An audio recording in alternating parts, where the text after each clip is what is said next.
Dhananjay is a Dalit research scholar pursuing his PhD in theatre studies at JNU, Jawaharlal Nehru University, and a long-standing activist of the All India Students Association, ISA. And he was the president of the JNU Students' Union in 2023 to 24.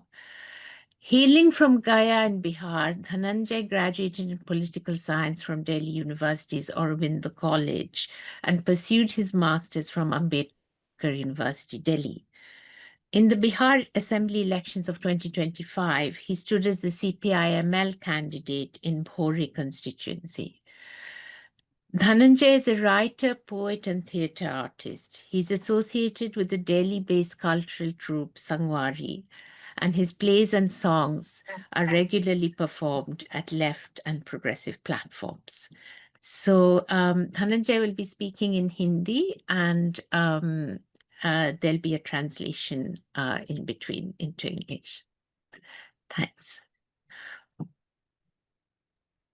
सबसे पहले तो बहुत शुक्रिया और तमाम लोग जो आज इस वेबिनार में शामिल हुए हैं, और साथ ही साथ साउथ एशियन सॉलिडेरिटी ग्रुप, आपका बहुत ही शुक्रिया। कॉमरेड कल्पना, आपका बहुत शुक्रिया।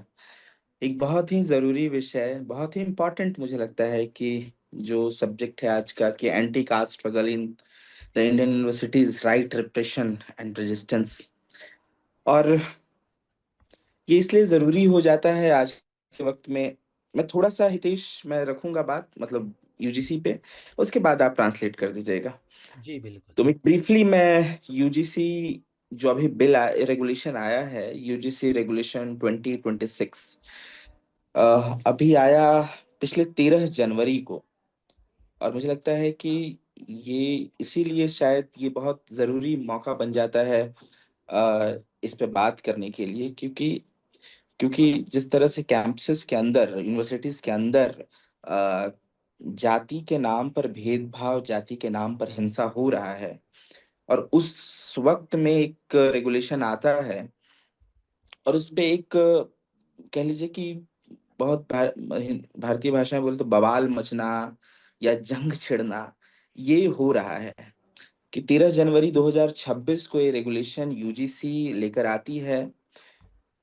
इस रेगुलेशन में ये होता है कि अगर विश्वविद्यालय के अंदर किसी भी तरह का जातीय भेदभाव हो रहा है, दलितों के साथ, आदिवासियों के साथ, महिलाओं के साथ, उसके साथ विकलांगों के साथ, और साथ ही साथ जो आर्थिक रूप से कमजोर हैं, जो अगर हम बहुत ईडब्ल्यूएस जिसको बोलते हैं, उनके साथ भी अगर किसी तरह का भेदभाव हो रहा है, तो उनके शिकायत को दर्ज करने के लिए एक इक्विटी सेल बनाया जाएगा। इक्विटी सेल होगा, उसके पास तमाम प्रावधान होंगे। कह लीजिए कि उस प्रावधान के तहत वो सजा भी दे सकते हैं जो भी भेदभाव कर रहा है, सेंसिटाइजेशन भी करते हैं। तो इस तरह का एक बिल आता है, रेगुलेशन आता है बेसिकली 13 जनवरी को। लेकिन इसके बाद होता ये है कि एक जो तथाकथित सवर्ण जातियां हैं यहाँ हिंदुस्तान में, विश्वविद्यालय के अंदर नहीं लेकिन विश्वविद्यालय के बाहर से, उनका कहना होता है कि नहीं नहीं, अगर ये रेगुलेशन आएगा विश्वविद्यालय के अंदर तो इससे कई फेक केसेस आने लगेंगे, दलितों की तरफ से, पिछड़ों की तरफ से फेक केसेस दर्ज होने लगेंगे। और और ये होता है कि उसके खिलाफ, इस रेगुलेशन के खिलाफ सवर्ण जातियों की तरफ से, तथाकथित उच्च जातियों की तरफ से एक प्रतिरोध, बहुत चंद लोग होते हैं जो सोशल मीडिया के जरिए प्रतिरोध होता है, उनका ट्रेंडिंग भी होता है कि यूजीसी रेगुलेशन वापस लो, यूजीसी रेगुलेशन को खत्म करो। इस तरह के ट्रेंडिंग ट्विटर्स पे, फेसबुक पे होने लगते हैं। लेकिन उसके बरक्स जो वो जातियां जो सालों से दबी हुई हैं, पिछड़ी जातियां हैं, जो इन सारी चीजों को सहते हुए आई है, उनका भी प्रोटेस्ट होता है। लेकिन हम इस दौरान देखते हैं कि ये सवाल सुप्रीम कोर्ट में जाता है, कोर्ट के अंदर जाता है, और और बहुत ही सुप्रीम कोर्ट बहुत अनसुना करते हुए जो दबे हुए जातियां हैं, अनसुनी जातियां हैं, दबाई हुई जातियां हैं, दलित, ओबीसी, आदिवासी, महिलाएं, उनको बहुत अनसुना करते हुए ये इस रेगुलेशन पे स्टे लगा देती है। और उसके बाद एक देश भर के हर एक इलाके में, कह लीजिए कि मतलब हिंदुस्तान में, वो दिल्ली में, उत्तर प्रदेश में, बिहार में, नॉर्थ इंडिया में मूलतः जो दिखाई देता है कि एक हर एक जिले से प्रतिरोध, दलितों का, ओबीसी का, जो अदर बैकवर्ड कास्ट है, पिछड़े जातियां हैं, उनका एक प्रोटेस्ट निकलता है, मशाल जुलूस के तौर पे, प्रोटेस्ट मार्च के तौर पे, मीटिंग्स के तौर पे, कि नहीं नहीं नहीं, हमें ये रेगुलेशन चाहिए, ये रेगुलेशन लाना है। और उसकी अगली सुनवाई 19 तारीख को है, 19 आने वाले 19 तारीख को। और अभी पूरी तरह से ये तैयारियां हर जगह पे, 18 तारीख को बिहार के गांधी मैदान में एक मार्च होने जा रहा है, दिल्ली में एक जन सुनवाई होने जा रही है। तो अभी तक इतना हुआ है। मुझे लगता है हितेश आप इसको ट्रांसलेट कर दे, उसके बाद फिर मैं शुरू करता हूँ। Thank you Hitesh. अ, मैं इसी तरह से बोलूंगा बीच में, मैं बता दूंगा आपको। हाँ जी।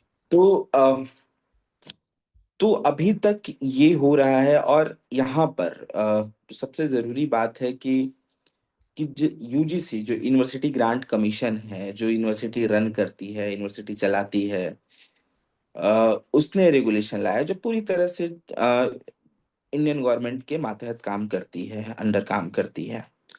और हमने ये देखा कि जब मैं विश्वविद्यालय में आ रहा था, यूनिवर्सिटी में आ रहा था 2014 में, उसी समय से एक नई सरकार भाजपा की भी आ रही थी। और ये सरकार के बारे में कहने में कोई गुरेज नहीं है कि ये सरकार पूरी तरह से एक हिंदुत्ववादी, एक फासिस्ट और उसके साथ साथ जातिवादी विचारधारा की है।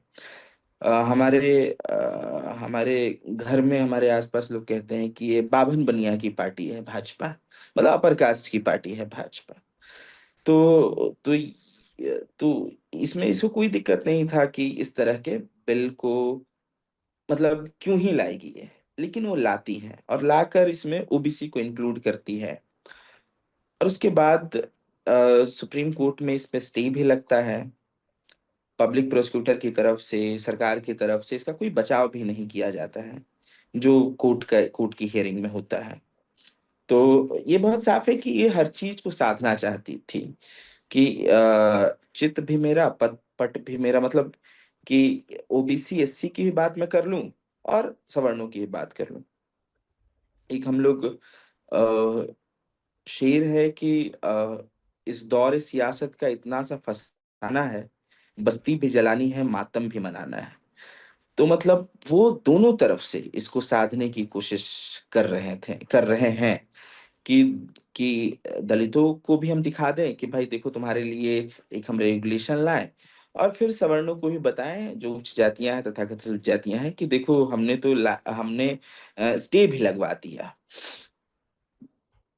तो ये सरकार ही 2014 में आ रही थी। और उस समय मैं भी विश्वविद्यालय में, मैं मतलब बैचलर्स के लिए मैं आ रहा था पॉलिटिकल साइंस ऑनर्स में दिल्ली विश्वविद्यालय में। मैं इसलिए इतना पीछे ले जा रहा हूँ क्योंकि इसको लाने का एक स्ट्रगल रहा है, इस रेगुलेशन को लाने का एक स्ट्रगल रहा है।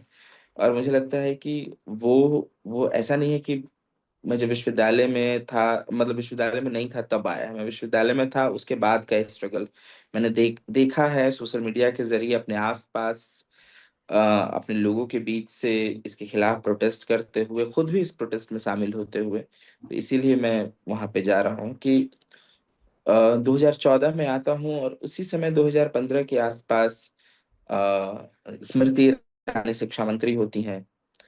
और उस समय ये होता है कि रिसर्च स्कॉलर्स का, जो पीएचडी रिसर्च स्कॉलर्स होते हैं, जो जेआरएफ नहीं होते हैं, नॉन नेट का, उनका फेलोशिप खत्म कर दिया जाता है।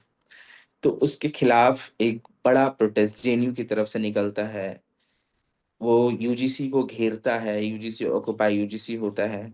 उसी दौरान हम दूसरा प्रोटेस्ट देखते हैं एफटीआईआई में, film and television institute of India में, जहाँ पे गजेंद्र चौहान, जो बहुत ज्यादा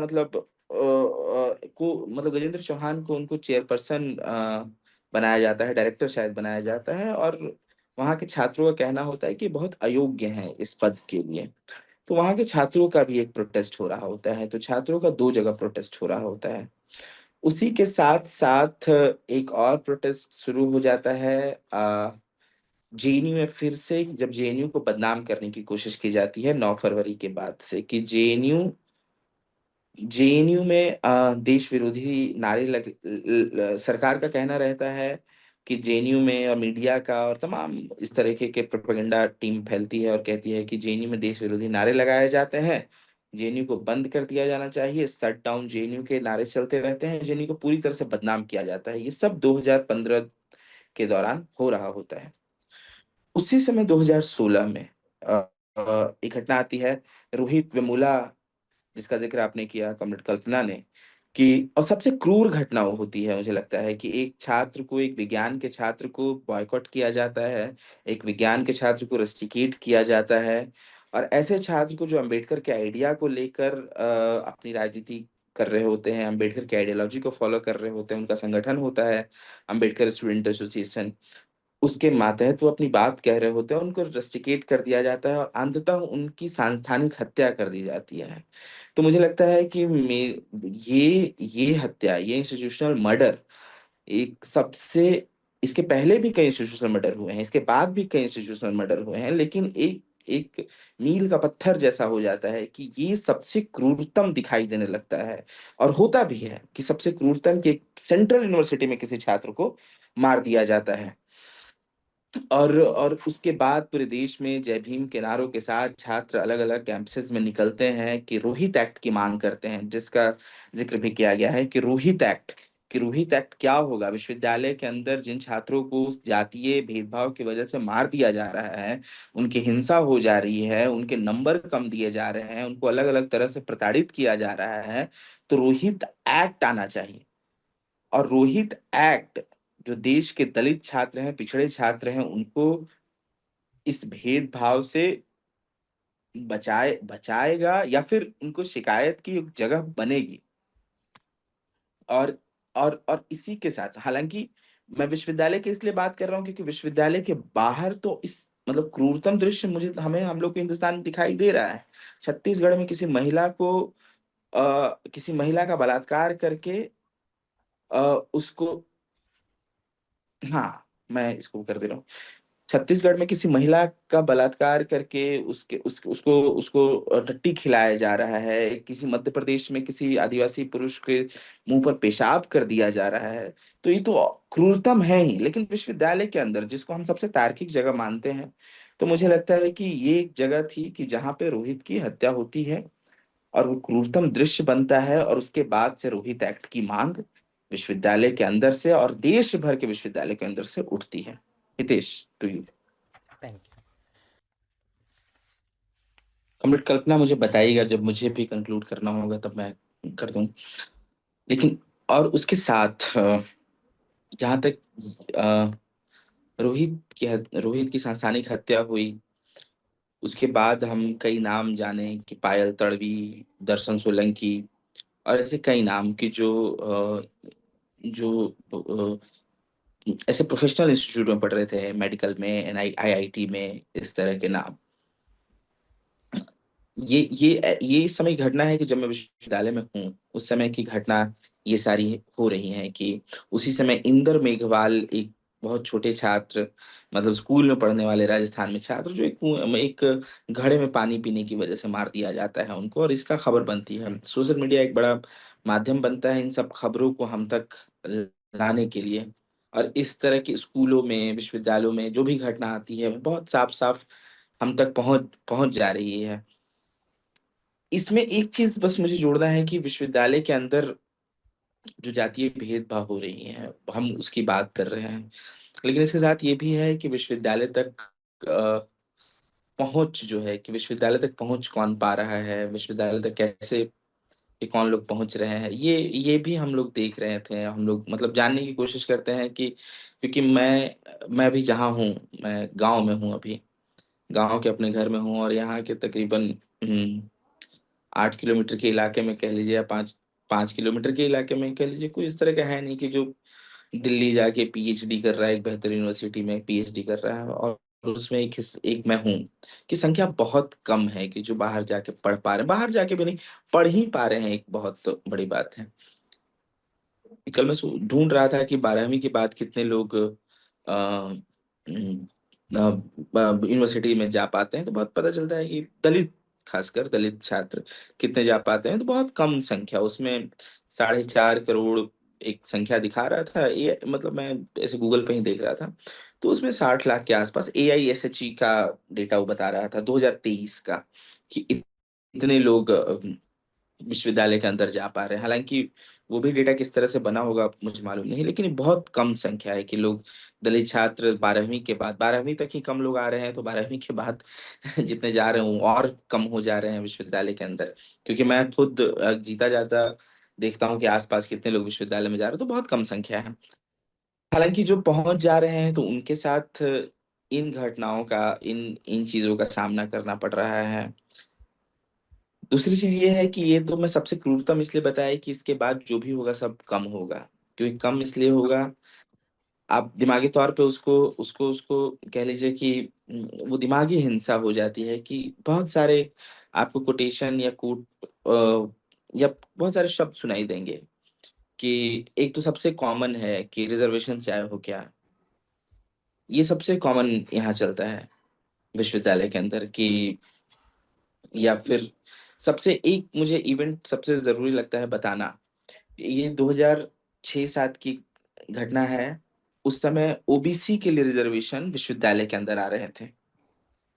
अ, विश्वविद्यालय के अंदर ओबीसी 90s में जब ओबीसी रिजर्वेशन नौकरियों में आ रही थी, तो ओबीसी रिजर्वेशन विश्वविद्यालयों में 2006-7 के ओबीसी मंडल 2 हम लोग कहते हैं उसको, तो उस समय आ रहे थे। तो उस समय की घटना ये है कि उस समय एम्स के छात्र, जो तथाकथित सवर्ण जातियों के थे, मेडिकल पढ़ने वाले छात्र, साइंस पढ़ने वाले छात्र, अपने कैंपसेस के बाहर प्रोटेस्ट कर रहे थे, जूता लेकर, अलग अलग और भी जो ऑक्यूपेशन है उसको लेकर, और जूता सिलते हुए कह रहे थे कि हम अब ये करेंगे, और ओबीसी जातियां जो हैं वो अब पढ़ेंगी।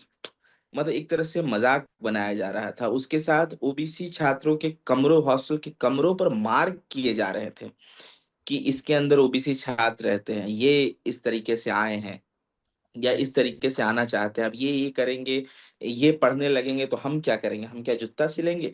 मतलब इस तरह की बातें उस समय 2006-2007 में होती। लेकिन उस समय भी एक एग्जाम्पल जेएनयू बनता है, और जेएनयू में आइसा जैसे संगठन जो खड़ा होता है, और इस ओबीसी रिजर्वेशन के पक्ष में एक बड़ा भूख हड़ताल होता है, और पूरी तरह से रिजर्वेशन किस तरह से फुलफिल हो, इसको लेकर जेएनयू में और पूरे देश भर में एक तरह से वो आता है। तो ये एक एग्जाम्पल बनता है कि इस तरीके से चीजें हो रही होती हैं।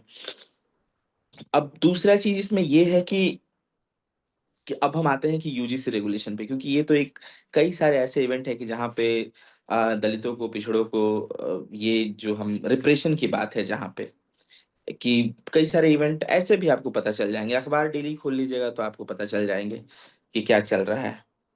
लेकिन लेकिन अब इसका रेजिस्टेंस का जो सवाल है कि किस किस तरह के, या राइट्स का जो सवाल है कि किस किस तरह के रेगुलेशन आए। 2012 में भी रेगुलेशन आया, थोराट कमीशन के रिकमेंडेशन पे 2012 में यूजीसी रेगुलेशन 2012 आता है, और इसमें कहा जाता है कि इक्वल अपॉर्चुनिटी सेल हर कैंपस में बनाया जाए, और डायरेक्शन होता है, वो डायरेक्ट किया जाता है कि आप बना सकते हैं, नहीं भी बना सकते हैं। मतलब डायरेक्शन का यही मतलब होता है कि आप नहीं भी बना सकते हैं। ओके, नहीं भी बना सकते हैं। तो 2026 में ये बस होता है कि 2026 में 2012 का जो रेगुलेशन होता है उससे ज्यादा बेहतर और मजबूत बनाने की एक कोशिश है।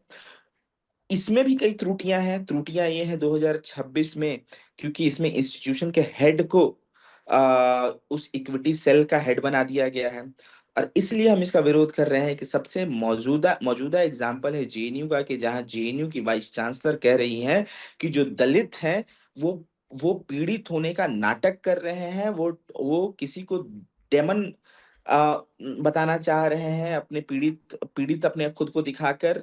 उसके साथ साथ ये मतलब ड्रग बाय विक्टिमहुड है, इस तरह के बयानबाजी हो रही है अगर एक वाइस चांसलर के, तो इसमें त्रुटियां तो हमें फिर यूजीसी रेगुलेशन में दिखाई दे रही है कि भाई जो जो head of the equity cell होगा वो वाइस चांसलर नहीं हो सकता है। ये बहुत साफ है।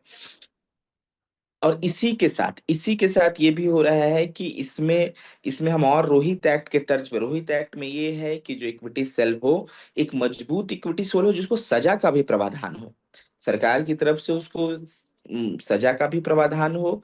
इस तरह के हम एक्ट की बात कर रहे हैं और सेंसिटाइजेशन की हम बात कर रहे हैं। हम एक प्रोग्रेसिव संगठन में हैं तो हमारी एक जिम्मेदारी है कि एक सेंसिटाइजेशन हो। इसी वाइस चांसलर है, जवाहरलाल नेहरू वाइस चांसलर की, वाइस चांसलर ने यूनिवर्सिटी की, जब हम लोग भूख हड़ताल 16 दिन की बैठे तब इन्होंने बोला कि सेंसिटाइजेशन होगा, तो ये मान रही है कि दलितों के साथ उत्पीड़न हो रहा है। इसीलिए तो सेंसिटाइजेशन की बात किया इन्होंने, और सेंसिटाइजेशन हुआ हमारे भूख हड़ताल के बैठने के बाद कि कैंपस के अंदर। तो जब ये मान भी रही हैं और इस तरह का बयानबाजी भी कर रही हैं, तो ये बहुत ही, मतलब कह लीजिए कि सरकार को मतलब दिखाने के लिए कि देखिए हम आपके विचारधारा वाले लोग हैं, हम दलितों के खिलाफ हैं, मतलब जो जो उनकी सोच है, मौजूदा सरकार की सोच है, तो वो इस तरह से मान रही हैं। अंतिम बात मैं कह के मैं वाइंड अप करता हूं कि ये 2012 की तुलना में थोड़ा मजबूत है, लेकिन मजबूत हमें और बनाने के लिए हम इसके लिए संघर्ष कर रहे हैं। और उसी के साथ इस वाइस चांसलर के खिलाफ मैंने अभी national commission of schedule caste जो है उसमें मैंने अर्जी भी डाली है कि भाई इनको निकाला जाए विश्वविद्यालय से। इस तरह की वाइस चांसलर का बयान होगा तो कैंपस के दलित छात्र कल किसी भी तरह का कंप्लेन करने से डरेंगे, क्योंकि वो वाइस चांसलर ऐसे एडमिनिस्ट्रेशन में बैठे हुए लोग वो पूर्वाग्रह में है कि भाई नहीं नहीं ये झूठा कंप्लेन हो सकता है, ये फेक कंप्लेन हो सकता है, तो भाई आप मेरी बात कैसे सुन पाएंगे। ये बहुत साफ है। तो इसलिए हमने एनसीएससी में इसको डाला है कि इस वाइस चांसलर को यहाँ से हटाया जाए, निकाला जाए। और आप जानिए कि और जो इक्विटी सेल कह रहा है कि नहीं नहीं नहीं इंस्टीट्यूशन का हेड होगा, मिनिस्ट्री ऑफ एजुकेशन के अंडर 45 सेंट्रल यूनिवर्सिटीज आती हैं। 45 में से सिर्फ एक एक एससी वाइस चांसलर, एक ST vice chancellor, 5 OBC vice chancellor और 38 जनरल कैटेगरी से सवर्ण जातियों से आने वाले वाइस चांसलर है। तो फिर कहाँ से ये न्याय होगा? ये तो न्याय वो कर ही नहीं पाएंगे, वो तो पहले से पूर्वाग्रह से प्रेजुडिस से ग्रसित लोग हैं, तो ये पॉसिबल ही नहीं है। तो कुल मिलाकर एक लड़ाई है कि आज यूजीसी रेगुलेशन को लाने के लिए, और हम लोग भी, मैं बिहार में हूँ, गया में हूँ, आज भी हम लोग कैंपेन करके आए ही हैं कि हर जगह से लोग निकलें, हर जगह से अपनी बात कहने के लिए। पहले तो यही लड़ाई है कि विश्वविद्यालय तक पहुंच जो पा रहे हैं, विश्वविद्यालय के अंदर भी जो भेदभाव हो रहा है उसके लिए एक बड़ी लड़ाई है कि हमारे बीच से कोई रोहित वेमुला की शहादत ना हो, पायल तड़वी कोई ना मरे, कोई दर्शन सोलंकी की हत्या ना हो, कोई इंदर मेघवाल ना बने। लड़ाई इसी की है। लेकिन वही है कि एक अंतिम अंतिम बात मैं इसी से कंप्लीट करूंगा। हितेश इसके बाद आप कंप्लीट कर दीजिएगा, मतलब ट्रांसलेट कर दीजिएगा एक छोटी सी। मैं अपनी बात बस, एक बच्चा लाल उन्मेष की एक कविता है, मैं बस चाहता हूँ उसको पढ़ के खत्म करूं। क्योंकि आज जब सरकार स्टे लगवा रही है और कुछ नहीं बोल रही इस पे, सारे लोग चुप हैं। तो एक कविता है कि कौन जात हो भाई, तो दलित हैं साहब, नहीं मतलब किस में आते हो, तो बोलता है कि आपकी गाली में आते हैं, गंदी नाली में आते हैं और अलग हुई थाली में आते हैं। मुझे लगा हिंदू में आते हो, आता हूं ना साहब आपके चुनाव। शुक्रिया, थैंक यू।